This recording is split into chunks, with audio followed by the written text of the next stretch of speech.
Kidney stones ఏ సందర్భాల్లో operation చేయాలి? సాధారణంగా అన్ని కిడ్నీ స్టోన్స్‌కి ఆపరేషన్ అవసరం పడకపోవచ్చు. కొన్నింటిని కన్జర్వేటివ్‌గా అంటే ఆపరేషన్ లేకుండా కూడా మనము వైద్యం చేయొచ్చు. సాధారణంగా 6-8 మిల్లీమీటర్ల కంటే పెద్దగా ఉన్న స్టోన్స్‌కి కానివ్వండి, అట్లాగే అబ్స్ట్రక్షన్ యూరెటర్‌లో కానివ్వండి, అట్లాగే యూరిన్ బ్లాడర్‌కి, యూరెటర్‌కి మధ్యలో ఉన్న జంక్షన్‌లో కానివ్వండి, యూరిన్ బ్లాడర్లో కానివ్వండి, అబ్స్ట్రక్షన్ జరిగి యూరిన్ రాకుండా ఉండడము, అట్లాగే ఈ యొక్క యూరెటర్ కానివ్వండి, లేకపోతే ఈ కిడ్నీ కానివ్వండి వాపుకు గురైనప్పుడు దీన్ని హైడ్రోయూరెటరోనెఫ్రోసిస్ అంటామన్నమాట, లేదా హైడ్రోనెఫ్రోసిస్. ఇటువంటివి అబ్స్ట్రక్షన్ ఉన్నప్పుడు కానివ్వండి, ఇన్ఫెక్షన్ ఉన్నప్పుడు కానివ్వండి, ఒక్కొక్కసారి ఈ అబ్స్ట్రక్షన్ జరిగినప్పుడు కిడ్నీ అంతా కూడా చీము చేరుకుంటుంది. హైడ్రోయూరెటరోనెఫ్రోసిస్ లేదా పయోనెఫ్రోసిస్ అనేది జరుగుతూ ఉంటుంది.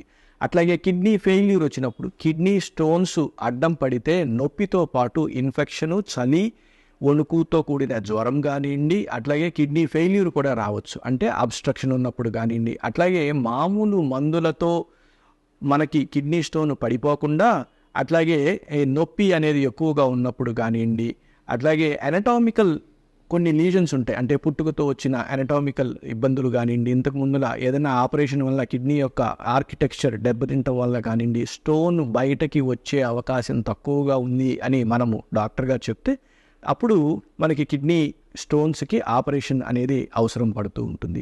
అట్లాగే మనం చూసినట్లయితే ఈ కిడ్నీ స్టోన్స్ అనేవి ఒక్కొక్కసారి విపరీతమైన నొప్పి, ఇబ్బందిని కలుగచేస్తూ ఉంటాయి. వాటి వల్ల కూడా మనం కిడ్నీ స్టోన్స్కి ఆపరేషన్ చేయాల్సి వస్తుంది.